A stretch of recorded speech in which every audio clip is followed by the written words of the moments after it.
All right, what's good, you guys, man? UFC 292 Draftkings Daily Fantasy. I'm gonna be giving you guys the best plays versus the worst plays, 200K first place prize, and we're gonna get straight into it. But before I do that, make sure you guys drop a like, comment, subscribe, and hit that notification bell so anytime I upload or stream, you guys will be notified. But let's get right into it, man. So, first fight of the night, we got Marina, however you say her name, Marina. It's a little confusing to me. I ain't gonna lie. Marina Moroz going up against Karine Silva. You know, Moroz is gonna throw out a lot of a lot of volume, right? And she's gonna be the by far better striker in this fight, going up against Silva. And I think that's going to be the biggest difference here. Obviously, Silva is dangerous with the submission plays, but she's been finished herself 3 times in her career out of her 4 losses. Like, all of her fights have ended in a finish except one of them. In her losses, she had a decision loss. And one of the losses she had was actually to Moroz, right? By armbar about, I want to say, a couple years ago. So Moroz already has a win over her, and I think she's going to be able to get the job done here again. Obviously, it's going to be a little bit low confident here because, Silva is dangerous, but Moroz is called an Iron Lady for a reason. She hasn't been finished in her career before. In terms of points, I honestly feel like Moroz is going to be able to run up the strike counts. Even in her fight versus, Jennifer Maia, she threw out 200 strikes. She just really couldn't land much because Maia is like a good striker in herself, good counters, very quick. And that's not going to be the case here for Silva. When I say Silva is a terrible striker, I'm not even kidding around, man. Like, she is horrible, has no real accuracy. It was literally painful to watch. So I think both ladies still have value here because, it's a women's fight. Silva can still go in there and get a finish if she can get the fight to the ground in some way. And Moroz can also get a finish too because she's already done it versus Silva before, and she's the far better striker. So both girls have value, but I think that Moroz is a better play. Next up, we got Andrea Lee versus Natalia Silva. If I'm being 100% honest, I think that Andrea Lee might have a little bit more value than Natalia Silva. Now, and I love Natalia Silva. I think she should definitely win this fight. But for her price point, is the 9,400 going to be worth it? Is she going to score 100? Maybe, possibly, but Andrea Lee is tough, man. She's tough, and I just really, I don't know. I can't justify. Like, at first, I was justifying myself to do it. But even in the style of the matchup, these fighters were a lot worse than Andrea Lee, except for Jasmine Judavicius. She's the only one that wasn't just a terrible fighter. These other 2 girls right here are terrible fighters. So seeing Natalia Silva do that, yeah, she's a great striker, very fast, very quick, very technical. But I just don't see her being worth 9,400. Like, if she's going to be worth 9,400, I need her to get like 110 plus. And do I see her doing that versus Andrea Lee, who's super tough? Not really. Even in her losses, she could have arguably won versus Macy Barber. She could have arguably won. Same thing for the Vivi fight. She definitely got robbed versus Roxanne Modafferi. Lauren. So yeah, even in her losses, she's putting up decent numbers. So she's never really getting dominated in any fights. So I don't know. I just can't trust it. I won't trust Natalia Silva at that price point. Andrea Lee's more valuable because there's a chance he can get an upset here. So yeah, I'd rather pick Andrea Lee before I pick Natalia Silva, to be honest. Next up, we got Jero Mearshart versus, I think it's Andre Petroski. Let me double check. Yep, Andre Petroski. I think this is like heavy Andre Petroski play. He's kind of like that.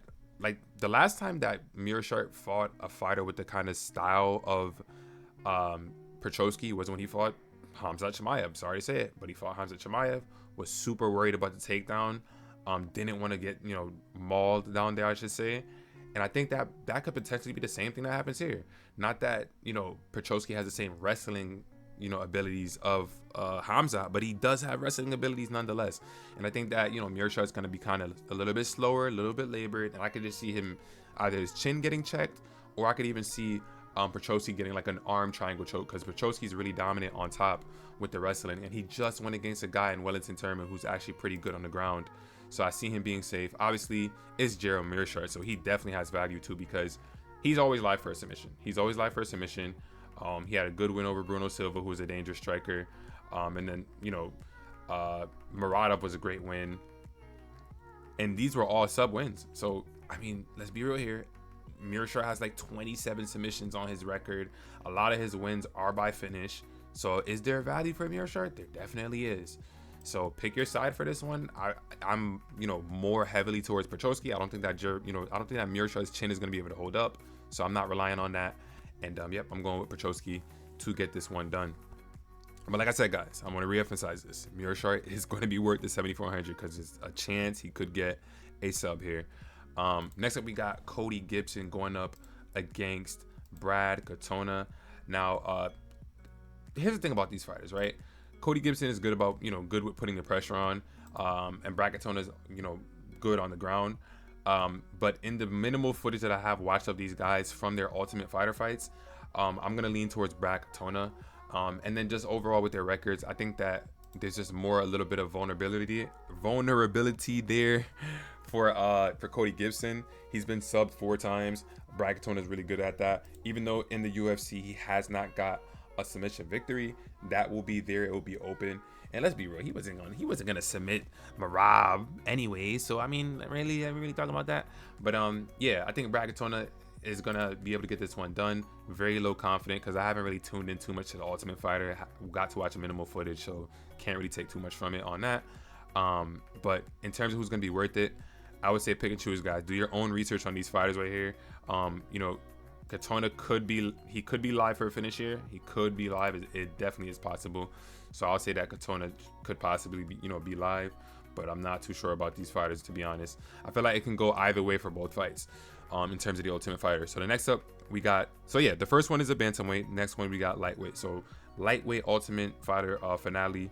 We got Kurt Holloway going up against Austin Hubbard, and Kurt Holloway is, from what I saw, right, a lot of great forward pressure, a lot of combinations, has some power to him. Austin Hubbard, he's very I would say he's technical, has the ability to wrestle. Has got wins in UFC before, unlike Holloway was literally winless inside of the UFC. If you guys don't know, the Ultimate Fighter was basically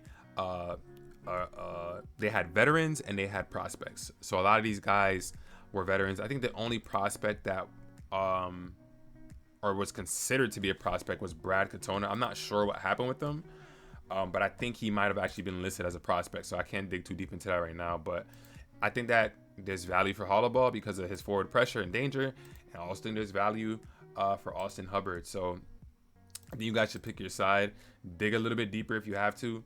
I mean, Hubbard has put up good numbers in every single win that he's got, 93 plus. So I mean, hey, he's definitely gonna be worth it. So pick your side on that one. Next up, we got Dennis Talulian versus Gregory Rodriguez. Dennis Talulian is good with the forward pressure and the striking, right? But the only win that he has is over Jamie Pickett, who we know is not a good fighter at all. Gregory Rodriguez, on the other hand, he has powerful striking himself. And he has good ground game too, but he doesn't really go to it. And, in his most recent fight versus Bruno Ferreira, which was a short notice opponent, he was not scheduled to fight Ferreira. He paid the price. Kind of had his hands down a little bit, even though he had Bruno backed up against the cage, had his hands down a little bit, and then it led to him getting finished. So, he's been in a little bit of a war there with and Jichikui, I want to say. Chidi, we're going to call him Chidi. He was in a war with him and got his whole, between his eyes, split. There could be some damage on him, man. There could be some damage on him. He might not be able to take a punch the same way. But when this guy wins in outstanding fashion, puts up big numbers, and that's definitely possible here. In the fight versus Dennis Talulian, who's literally like, he just loves to give up his back, has nothing on the ground, and there's a clear advantage for Gregory. So unless Gregory decides that he wants to stand up and be a RoboCop and not grapple, then all of a sudden things can get weird. But I love the value for Rodriguez here. And as for Talulian, I think I love the value for him too, because there's a chance that if, all of a sudden Gregory Rodriguez chin could be in question, and then Talulian, he can put the pressure on, fight done.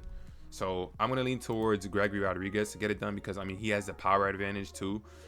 He has power advantage, and he also has a grappling advantage in this fight, and by far the better grappler. So I just have to lean with Gregory. I think he can also get a submission victory too. So I'm gonna lean with him to get this one done. Next up, we got Chris Weidman versus Brad Tavares. Now, originally, when this fight was first announced and I looked at it, I was like, oh, I'm rooting for Chris. I watched that fight when he went against Uriah Hall and had his leg snapped, and he had to go on this long road to recovery, 2 years away from the sport.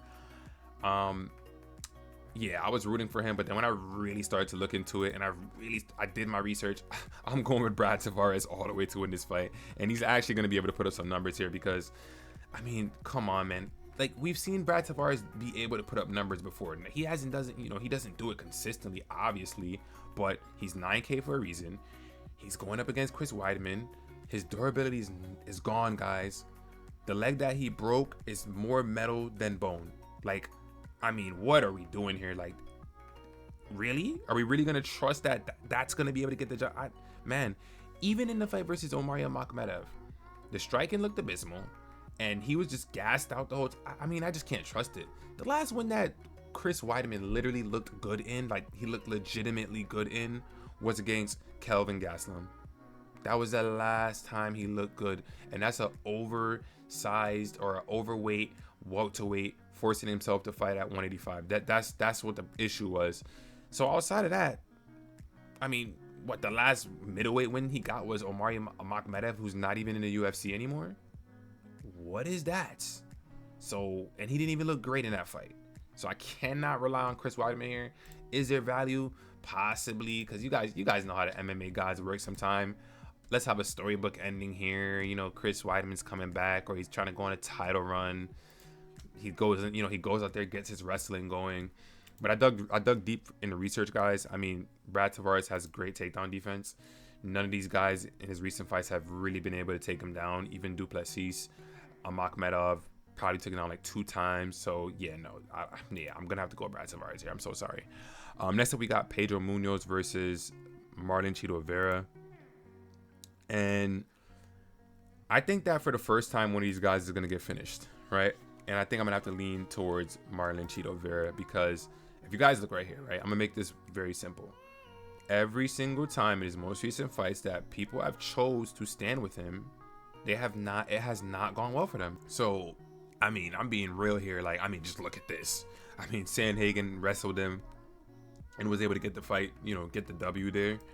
Aldo backpacked him and was able to get the W.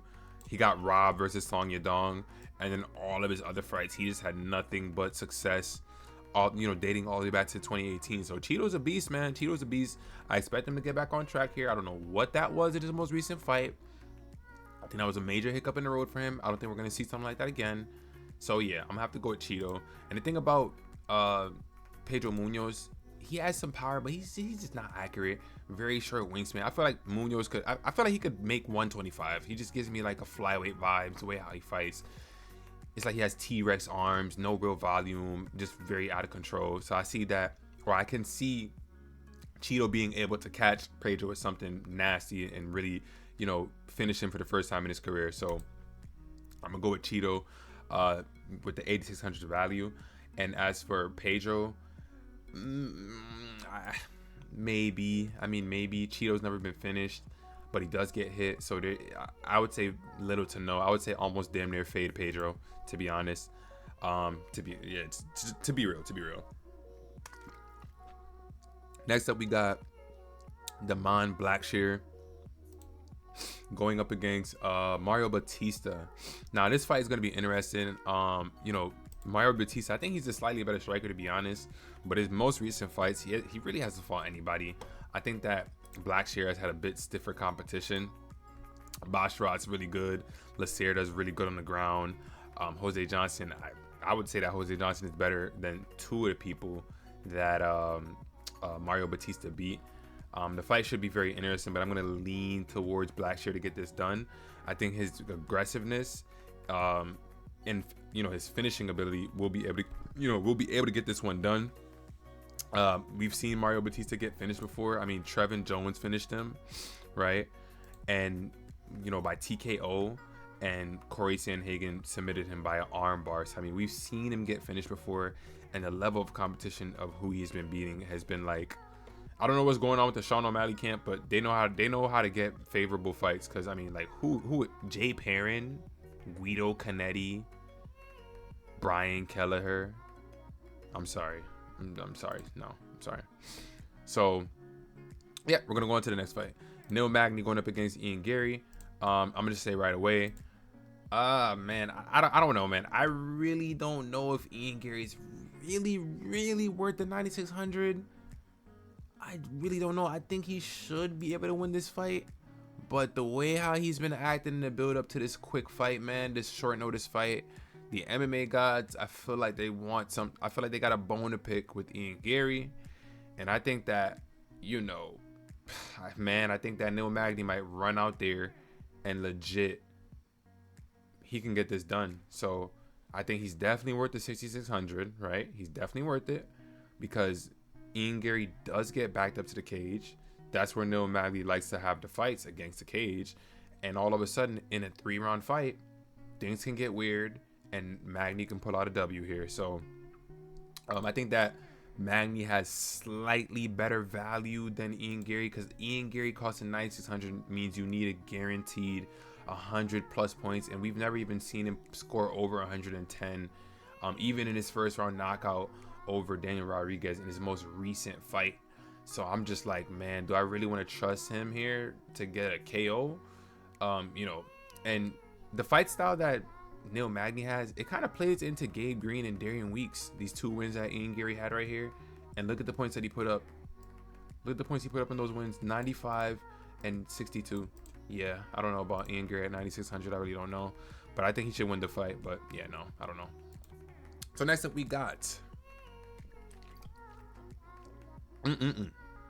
Amanda Lemos going up against Zhang, the Magnum Weili. Now look, I think both ladies have value here. I think it's pretty simple, but I think for sure Amanda Lemos has that knockout value there. And the reason why I say that is because Zhang Weili gets hit a ton. Amanda Lemos has finishing ability. Zhang Weili has never fought somebody like Amanda Lemos that has that kind of striking power. And I think that that's going to be the difference here inside of this fight. In Zhang Weili's most recent fights against Joanna, let's start at 2020, right? Even the Andrade fight, Andrade has power, but Andrade is wild, not technical, relies on trying to bully the other girl, so we can't count that too much, right? But we'll give her the credit for that.